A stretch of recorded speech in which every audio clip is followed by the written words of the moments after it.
Hello guys! Good morning! Oo, as in opo, magluluto ako ng chicken finger for our ulam sa tanghalian. Ito na siya, hiniwa ko na siya ng ganito. Hiniwa ko na siya ng ganito, maliliit, parang finger size.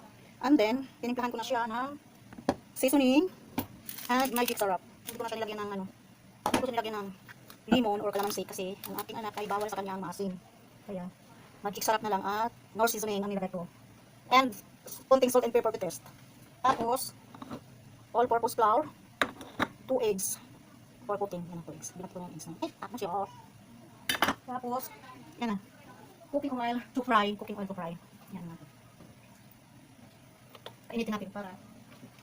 Tapos, i-cook na natin to. I-cook na natin yung chicken sa egg. Sa egg muna. Tapos sa egg. Kayaan mo siya sa egg. Ginamit mo siya sa egg. And then, dito naman sa all-purpose flour. Gaganyan mo siya. Cook mo siya. Tapos, ilalagay mo na siya dito. Pag nainit na yung mantika, ilalagay mo siya. Pwede naman yan, biglayin mo siya dyan. Pwede mo siya lahat sa itlog. Pwede mo siya lahat sa itlog. Tapos, tinuin mo siya. Dito. Put mo siya sa itlog. Tapos lagay mo siya dito. Ito, itlog ko. Sa itlog. 2 eggs. Chicken fillet. And then, itong flour. Ano muna yung flour dito? Para. Ano mo siya?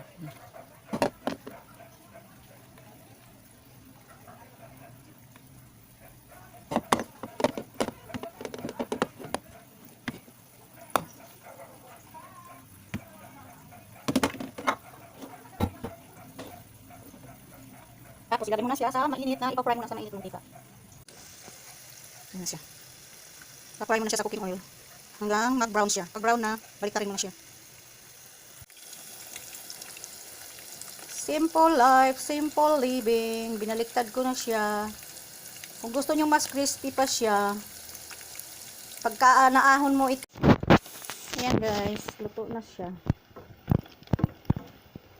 Luto na siya.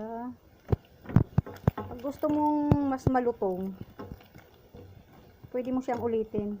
Ahonin mo muna siya, tapos painitin mo uli yung mantika. Tapos ilubog mo siya uli ng madalian. Pag mainit na yung mantika. Para mas malutong siya pag ganun. Okay guys. Ayan na guys, ang ating chicken finger. Luto na. Luto na siya, luto na. Yan. Sarap. Malutong.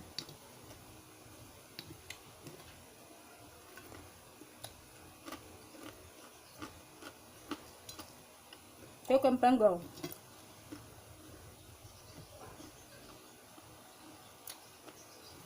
Yun ang ulam sa tanghalian. Okay guys, please like and subscribe my channel. Thanks and God bless. Bye bye.